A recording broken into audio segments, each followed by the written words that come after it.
2025 में जब मैं आया एचएस के लिए मेंस के लिए, तो उस समय दोबारा इस एकेडमी ने मुझे वैसे ही वेलकम किया जैसे स्टार्टिंग में एज अ फ्रेशर मुझे वेलकम किया गया। मैं फ्रेश ही हुआ था और मेरी फ्रेंड का कॉल आता है और वो कहता है कि मुबारक हो एसीएफ साहब, आपकी सिलेक्शन हो गई है। जो भी नए एस्पायरेंट आ रहे हैं उनके लिए मैं यही कहना चाहूँगा कि आप जो सिलेबस है और जो आपका गाइडेंस है, इन दोनों चीज़ों के ऊपर आप फोकस करें। मेरे फादर रेवेन्यू से एज ए कानून गो रिटायर है, इससे मुझे इंस्पिरेशन भी मिली कि मैं इसी फील्ड में कुछ जाकर के आगे अच्छा करूँ। वहाँ मुझे अपना नेचर के हिसाब से भी एकेडमी सूट करी और जो कंटेंट प्रोवाइड कर रही थी एकेडमी वो भी सूट करी। तो वही बेसिक था कि आपको अपने बेसिक्स को स्ट्रॉन्ग करना है, क्योंकि ये पेपर से काफ़ी समय ले लेते हैं कई बार, जैसा मेरे केस में हुआ है। और जो मेरी वीकनेस थी मैंने स्ट्रेटेजाइज किया। और इम्पोर्टेंट है सर कि आप प्रीवियस ईयर जो क्वेश्चंस हैं, जो आप जितना आप प्रैक्टिस कर रहे हैं, जितना आप टेस्ट सीरीज लगा रहे हैं, वो इवेंचुअली आपको हेल्प करता है। आपकी क्लैरिटी आती है, आपकी मिस्टेक्स प्रीलिम्स में कम होती है। वो साइंस के साथ बहुत अलाइन होता था।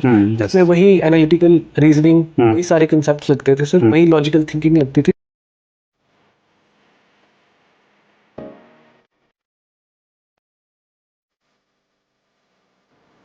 Hello everyone, I welcome you all on the official YouTube channel of Nimbus IAS Academy. So आज हमारे साथ एक बहुत important guest हैं, Mr. Akash Sharma. He has secured rank 5 in this HP ACF exam 2025. So सबसे पहले आकाश, आपका स्वागत है इस पॉडकास्ट में. Thank you sir. And I would like to congratulate you first of all, you and your family for this big success.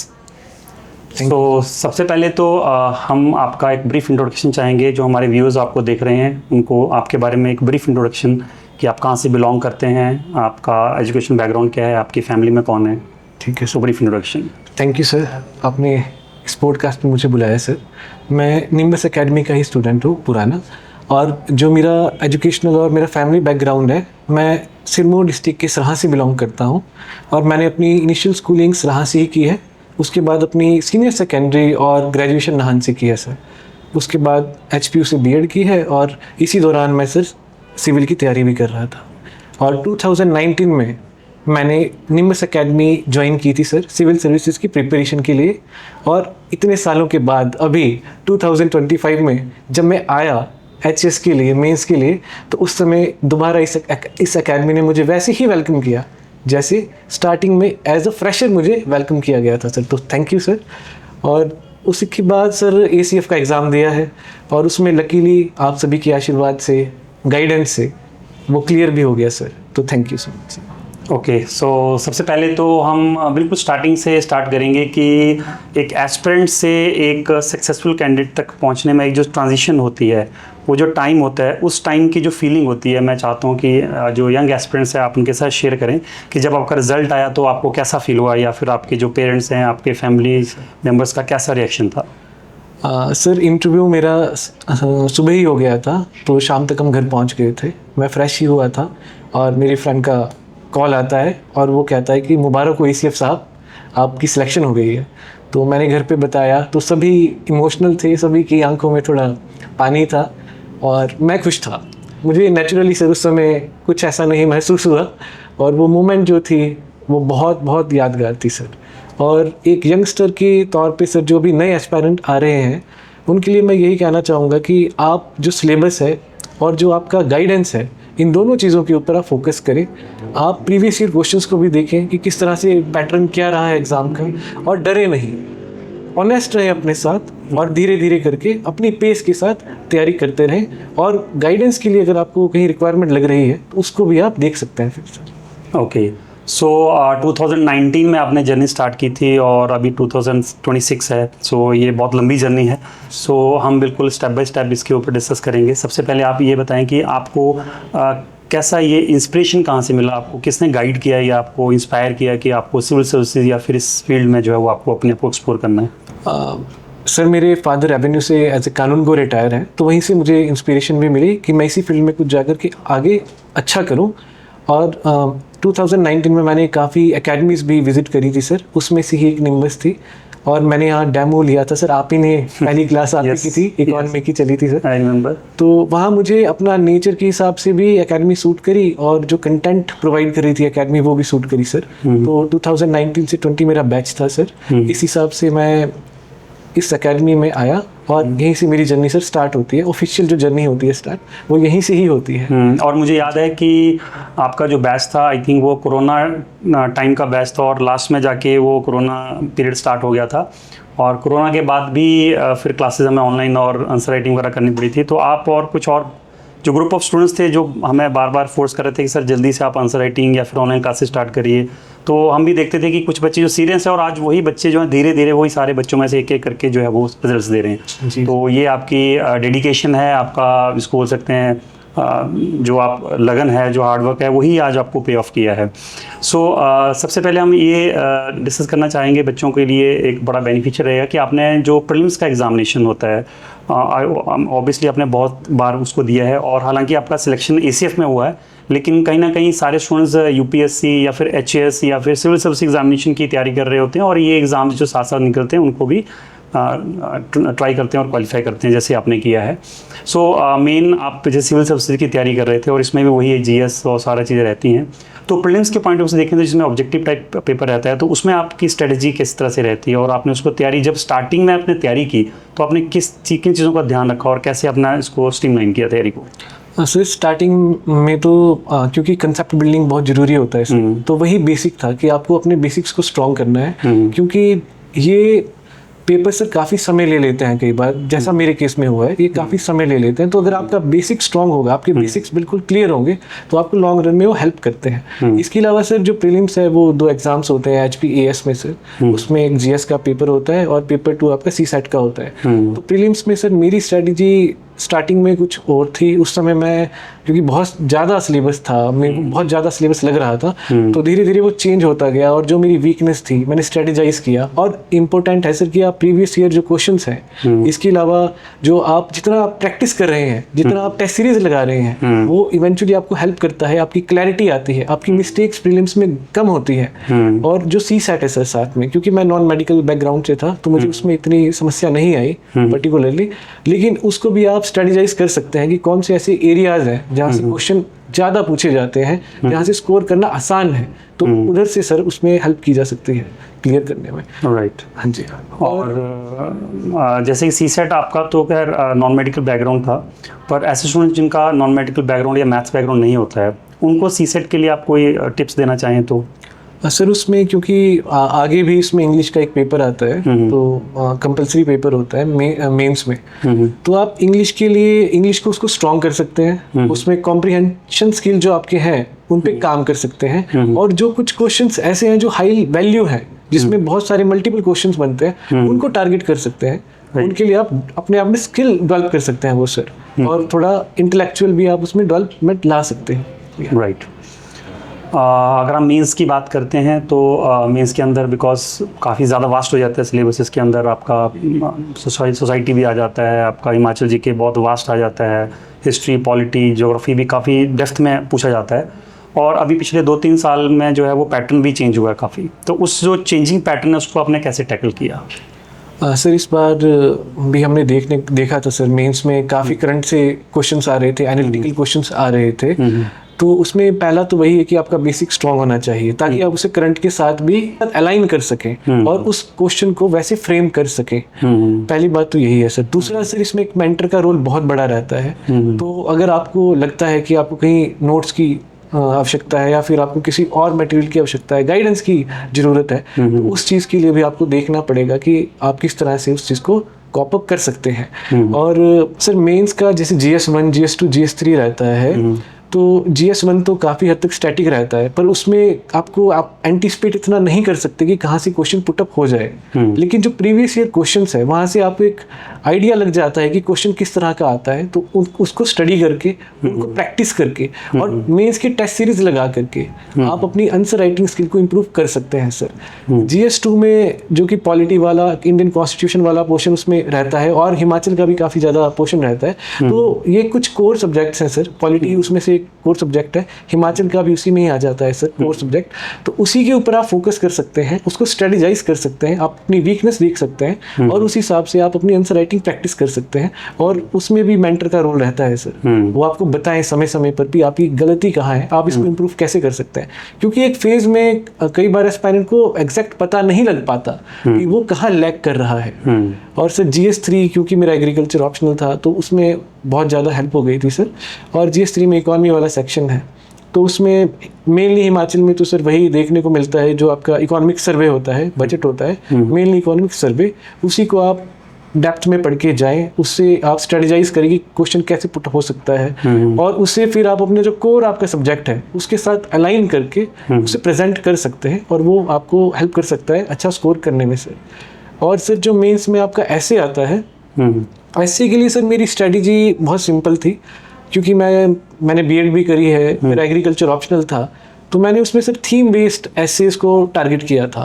Right. कि agriculture है तो ऑप्शनल भी था, तो एग्रीकल्चर से मैं किस तरह से उसे ऐसे में लिख सकता हूँ, उसका स्ट्रक्चर कैसा होगा, उसमें कोर्स में कौन कौन से कर सकता हूँ, तो उसका मैंने प्रैक्टिस किया था सर। ठीक है। और इसके अलावा सर मैंने एजुकेशन के ऊपर भी ऐसे बनाए थे और उसकी मैंने प्रैक्टिस भी करी थी, क्योंकि मेरा बीएड बैकग्राउंड है तो मुझे उसको समझने में भी ज़्यादा परेशानी नहीं हुई थी।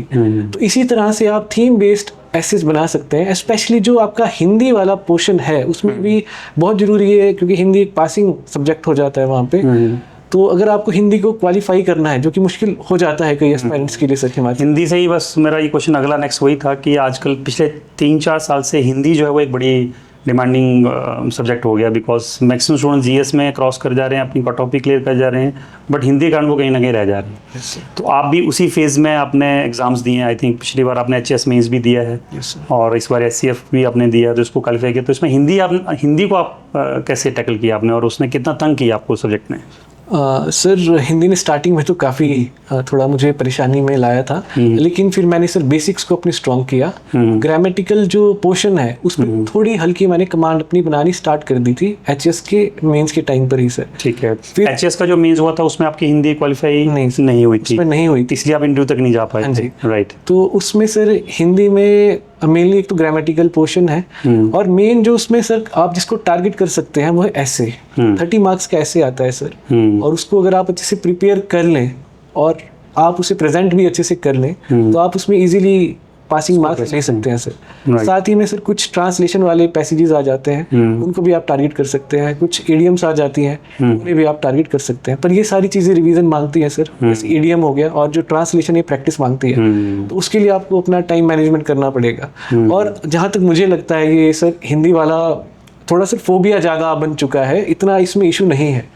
अगर इसे आप अच्छे से स्ट्रेटेजाइज करें, अगर कोई यंग एस्पायरेंट है या फिर कोई पुराना भी एस्पायरेंट है, वो धीरे धीरे वीकली भी से स्टार्ट करें, तो कुछ समय के बाद मंथली और ऐसे करके आप उसे स्ट्रॉन्ग कर सकते हैं सर। क्योंकि हिमाचल में HPAS एग्जामिनेशन के अलावा सभी में स्कोरिंग है। यस, एलाइड में और नाइफसीलदार में, ACF में भी ये स्कोरिंग है। हिंदी का एग्जामिनेशन, इवन इंग्लिश भी सर। तो आपको टारगेट तो सभी को ही करना है, क्योंकि अनसर्टेनिटी काफी है सर। और स्टार्टिंग में ये नहीं पता होता, जोश होता है कि नहीं हम HS ही लगेंगे, हो जाए बहुत अच्छा है सर, लेकिन कई बार नहीं भी हो पाता। तो उसमें अगर आप इसे साथ में बाकी एग्जाम्स को भी लेके चलते हैं तो कहीं ना कहीं और सेफ अदरवाइज, है ना। तो उसमें क्योंकि हिंदी इंग्लिश भी स्कोरिंग है, तो अगर आप उसको स्ट्रॉन्ग कर लेते हैं तो आपके कम्युनिकेशन स्किल, क्योंकि वो हिंदी और इंग्लिश में ही होना है, यस, और जो आपका मेंस है स्कोरिंग वही है, वहाँ पे भी आपको हेल्प हो जाती है सर। बिल्कुल। तो इस तरह से हिंदी को कॉप अप किया जा सकता है सर। HPAS के टाइम पे sir Rupa ma'am I think, अच्छा, उनकी क्लासेस सर वो स्पेशल क्लासेस हमने लगवाई थी, वो मैंने रिलीजियसली फॉलो करी थी। मेरा ग्रामेटिकल पोर्शन स्ट्रॉन्ग हो गया था। मेरा मेंस इसीलिए नहीं निकला क्योंकि मैंने ऐसे लास्ट में किया, ओके, और वो ऐसे कंप्लीट नहीं हो पाया सर, ओके, और वो 30 मार्क्स का था, उसमें से मार्क्स कम रह गए। जी, उसमें मार्क्स कम रह गए, पर क्योंकि मैं टारगेट ही 50 नंबर का कर रहा था, 50 मार्क्स का कर रहा था, तो फिर 40 मार्क्स लाने वो डिफिकल्ट हो जाता है, क्योंकि मेरा और भी सारी चीज़ें थी। तो उसमें आपको कहीं ना कहीं 70 की रेंज तक अपने आप को टारगेट करना चाहिए मेरे ख्याल से, आउट ऑफ 100, सो दैट कि आप है ना, हाँ, उस लेवल तक आप उसको रह पाओ। राइट। सबसे इम्पॉर्टेंट जो पार्ट रहता है मेंस का वो है ऑप्शनल, जी सर। और मुझे याद है एचएस के लिए आपने ज्योग्राफी एज एन ऑप्शन लिया था हरकत सर। हाँ जी, स्टार्टिंग से आपने पढ़ा था।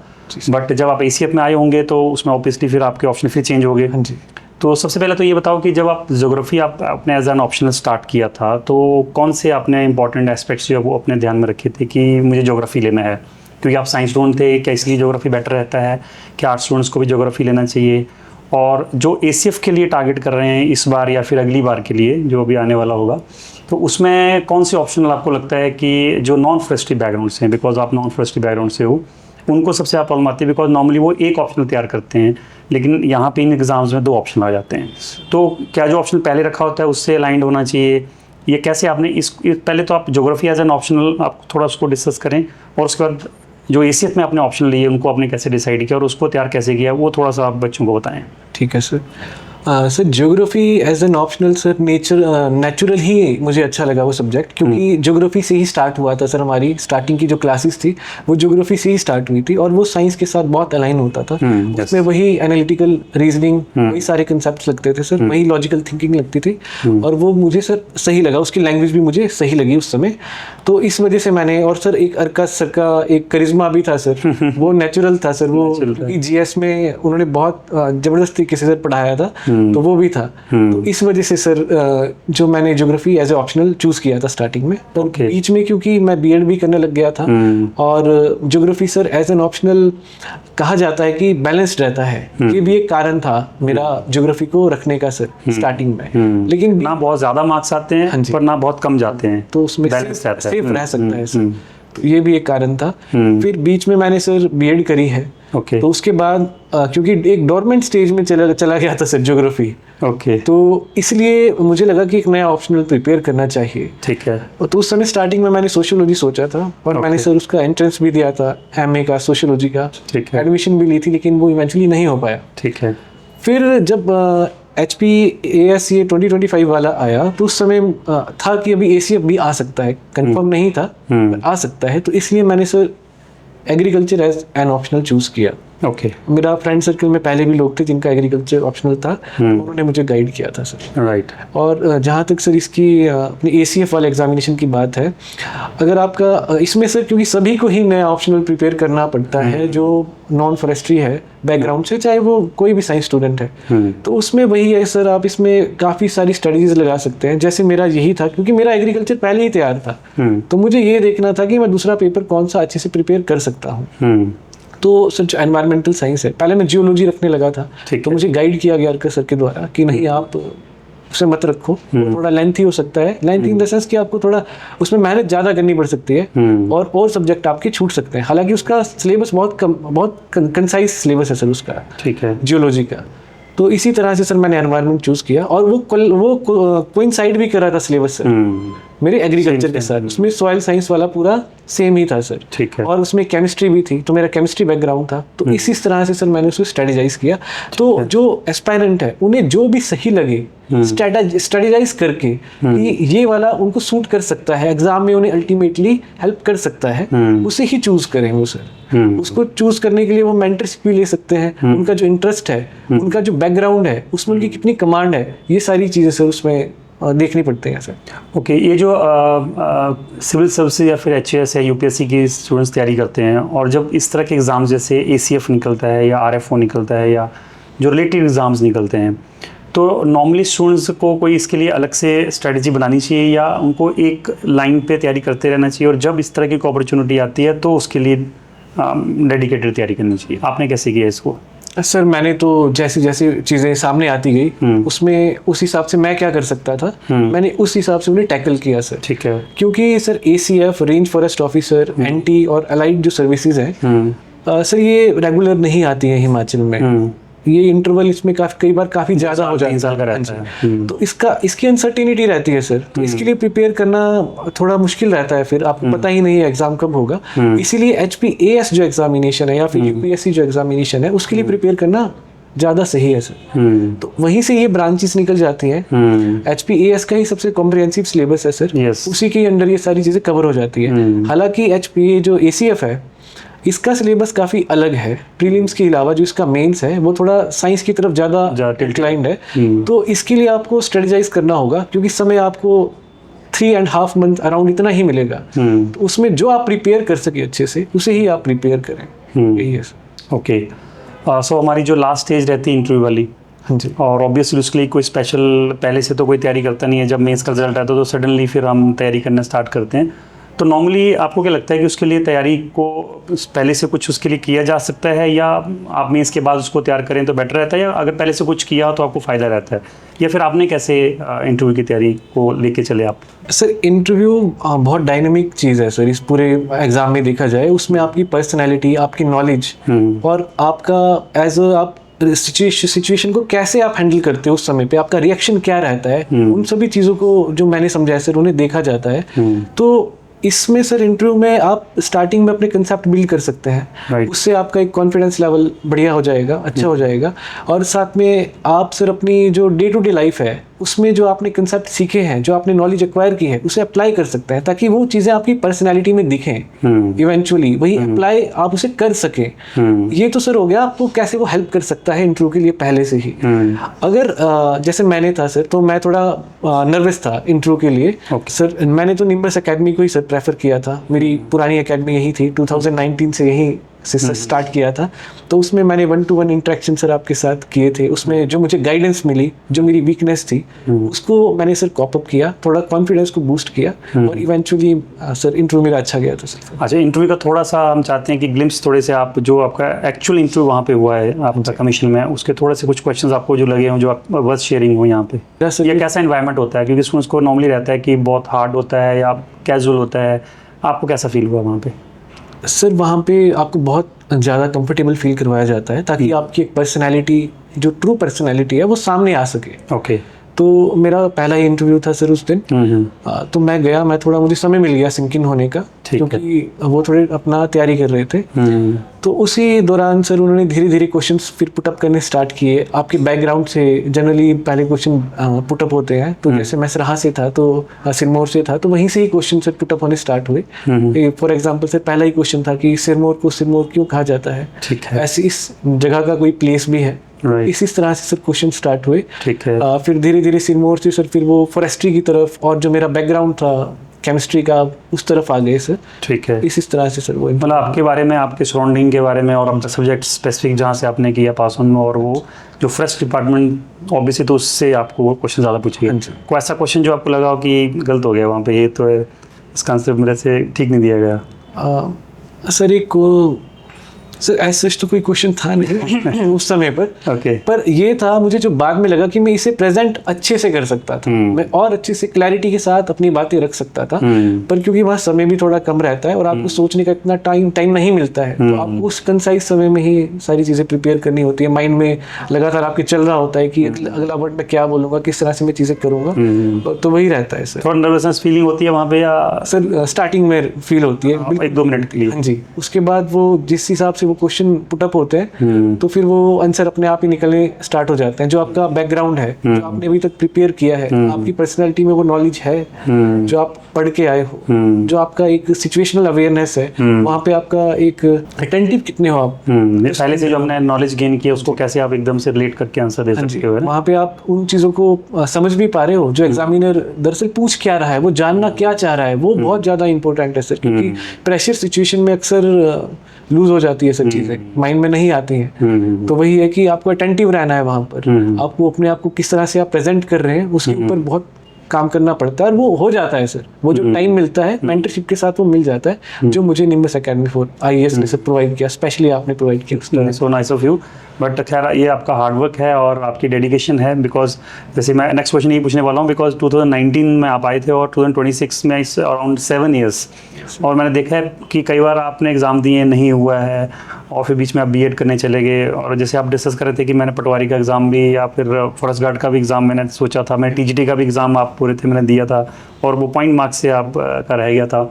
तो उस टाइम कई बार फीलिंग आती है कि क्यों नहीं हो रहा है। बट आज जब आपका ACF निकलेगा तो आपको ये लगा होगा कि नहीं चलो वो एग्ज़ाम नहीं निकले तो अच्छा मैं एक बेटर पोजीशन पे हूँ। तो ये जो फेल हुआ इस पर उस टाइम तो बुरा लगता है, बिकॉज उस टाइम अभी आपको पता नहीं होता है कि आपको आगे कुछ मिलने वाला है कि नहीं, आपको लगता है यार ये भी नहीं मिल रहा है, ये भी नहीं मिल रहा है। तो वो जो मोमेंट्स होते हैं, जो 4-5 साल में आपके साथ मोमेंट्स आए होंगे कि आपने एग्ज़ाम दिया, लास्ट मोमेंट पे जाके रह गए, उस टाइम आपके माइंड में जो एक फेलियर का जो फियर होता है उसको आप कैसे आपने टैकल किया? बिकॉज ये सबसे इम्पोर्टेंट यही चीज़ रहती है इन एग्ज़ाम्स में।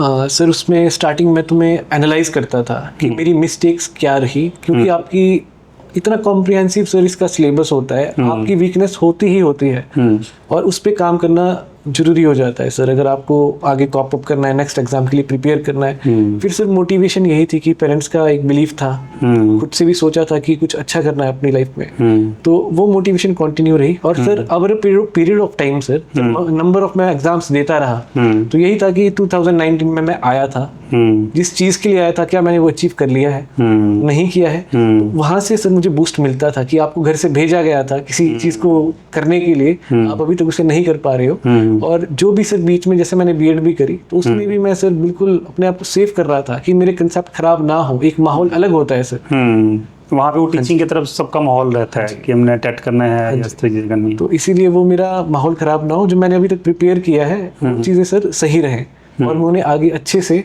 अपना यूज कर सकूं सर, यही था।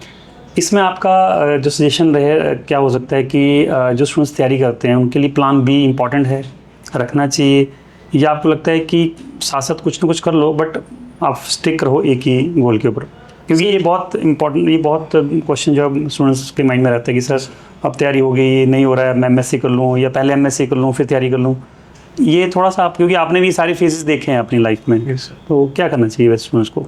सर मेनली मैं तो सर सेकंड अटेम्प्ट के बाद ही मैंने बीएड करने का सर डिसीजन ले लिया था। ठीक है, तो वो मेरा सेकंड प्लान ही था। अगर मैं सिविल में नहीं जाता, ईसीएफ में नहीं जाता, तो मैं सर एजुकेशन में ही जाता। और वो बहुत अच्छा प्रोफेशन है सर एजुकेशन में। तो इसी तरह से आप अपना स्किल भी डेवलप कर सकते हैं सर। आजकल सर बहुत ज़्यादा प्लेटफॉर्म्स है जहाँ पे स्किल की रिक्वायरमेंट होती है, या फिर आप कोई वैसा प्रोफेशनल कोर्स भी कर सकते हैं जैसे मैंने किया था सर। पर जरूरत यही है उसकी डिमांड एक ही है कि आप जो आपका मेन है काम, फॉर एग्जांपल सर मेरा HPAS है या फिर ACF है, उसकी स्टडी कॉम्प्रोमाइज नहीं होनी चाहिए। उसको आपको मैनेज करना पड़ेगा सर, उसके लिए जो भी करना पड़े वो करना पड़ेगा फिर sir. Because as a guide और एज अ मेंटर स्टूडेंट्स को एक राइट अप्रोच बताना भी ज़रूरी होता है, क्योंकि हम अगर ब्लाइंडली उनको ये बोलें कि नहीं आप एक चीज़ के ऊपर टारगेट करें, और बिकॉज इसमें जो सक्सेस रेट है वो ऑब्वियसली सबको पता है कम रहती है, तो उसके रिलेटेड एग्जाम्स को भी टारगेट करना चाहिए। आपके कहने का मतलब ये है, या फिर आपको अपनी स्किल डेवलपमेंट साथ साथ करनी चाहिए कि अगर फॉल बैक करना भी पड़े कभी तो यू शुड बी क्लियर।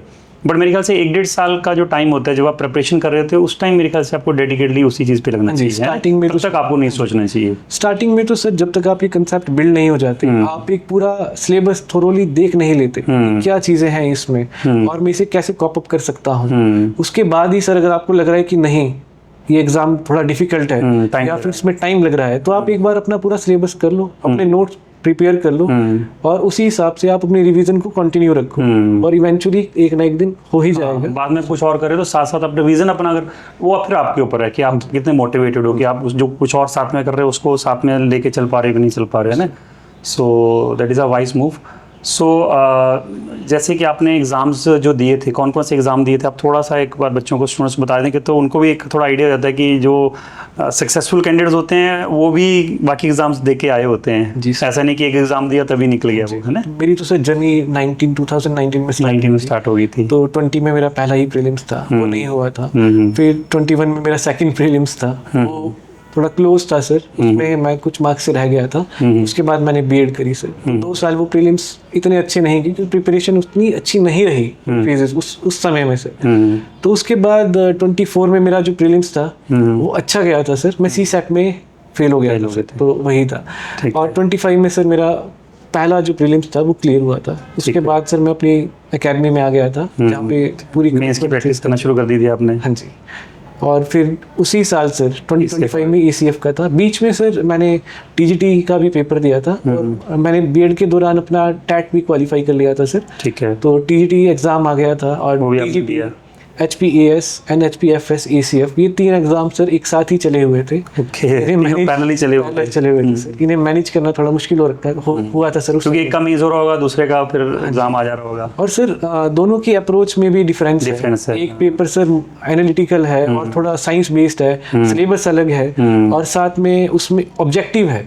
और यहाँ पे सर पहले HPAS प्रीलिम्स हुआ, ऑब्जेक्टिव है, फिर उसमें मेंस आ गया वो वो सब्जेक्टिव है। सब्जेक्टिव है। फिर एचपी एसीएफ आ गया, एचपी एफएस एसीएफ प्रीलिम्स होगा उसका, वो उसका प्रीलिम्स आ गया, वो ऑब्जेक्टिव ऑब्जेक्टिव था। और वो चला ही है सर साथ में, टीजीटी वाला चला ही है साथ में। उसके लिए जितना समय मिल रहा है आप उसको भी साथ साथ में प्रिपेयर कर रहे हैं, क्योंकि आप रिस्क नहीं ले सकते अभी।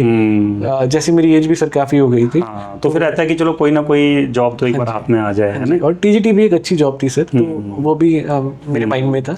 एक क्वेश्चन इंपॉर्टेंट रह गया आपसे पूछना है, जो टेस्ट सीरीज होती है जी। या प्रीलिम्स का एग्जाम आता है तो प्रीलिम्स की टेस्ट सीरीज, या मेंस का एग्जाम आता है तो मेंस की टेस्ट सीरीज, उस टाइम पे क्या टेस्ट सीरीज कितना इंपॉर्टेंट रोल प्ले करती हैं, मतलब और कब लेनी चाहिए, पहले ले लेनी चाहिए या एग्जाम से जस्ट पहले लेनी चाहिए?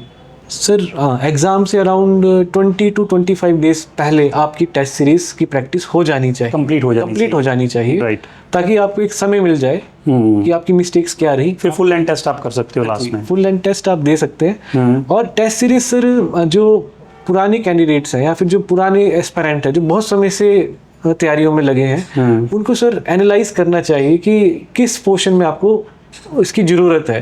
हर एक टेस्ट सीरीज को देना सर इतना मुझे लगता है कि इतना जरूरी नहीं है, उसमें टाइम वेस्ट भी हो जाता है सर। पर जो कोर सब्जेक्ट्स हैं उनकी टेस्ट सीरीज दें आप, करंट अफेयर्स की टेस्ट सीरीज दें, क्योंकि आपको नहीं पता है वो किस तरह से क्वेश्चन पुट अप हो जाए। तो जितना आप प्रैक्टिस में रहेंगे उतना ही ज्यादा आपकी एक्यूरेसी वहाँ पे मेंटेन होगी सर। और prelims is all about accuracy, और आपका सर आप रिस्क कितने ले सकते हैं, क्योंकि सारे क्वेश्चन किसी को नहीं आते। 70-75 क्वेश्चंस के बाद, इवन 60 क्वेश्चंस के बाद भी सर ऐसा हो जाता है कि सुना भी नहीं है कोई क्वेश्चन।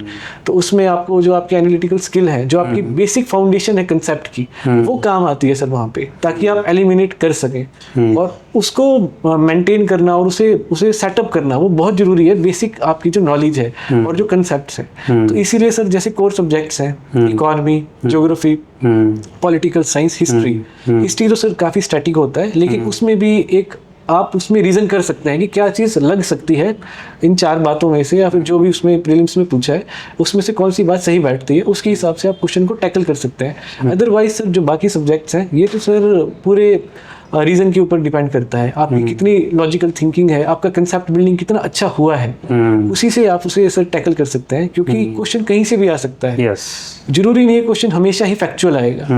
अब फैक्चुअल आ भी गया तो भी आप उसे अपनी बेसिक नॉलेज से टैकल कर सकते हैं, जो आपका एक बैकग्राउंड है, जो आपने एक सेटअप किया है, कंसेप्ट जिसे हम कहते हैं सर, उस बहुत हेल्प होती है सर उसकी।